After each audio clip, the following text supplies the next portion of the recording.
আমি বিশেষ করে ফার্মারদের এখন বলবো যে এই ভিডিওটা দেখে আপনারা কমেন্ট করুন যে এই সাউন্ডটা কেন করা হয়। যদি আপনারা ঠিকমতো না মিলে তাহলে তার জন্য আমি একটা আলাদা ভিডিও বানিয়ে দেব।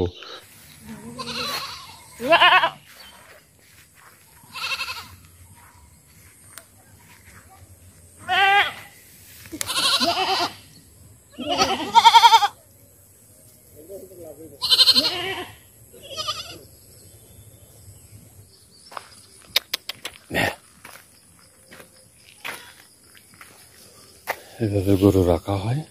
দেখুন, এই যে চোখের জল পরে অনেক সময় কৃমির সমস্যা থেকে এরকম হয়ে থাকে। তাই চোখের জল এরকম থাকলে আপনারা এটা দেখে নিতে হবে, আপনার ডাক্তার বা পশু ডাক্তারকে জানাতে হবে। চলেন আবার দ্বিতীয় গরুতে দেখুন কীভাবে বাঁধতে হয়।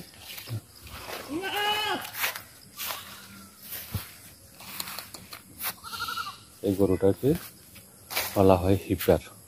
দেখুন হিপার কীরকম থাকে। হিপার গরুর দেখুন, গরুর গোবর কীরকম থাকে আপনাদের দেখাচ্ছি। দেখুন কাউডং, রিয়েল কাউডং।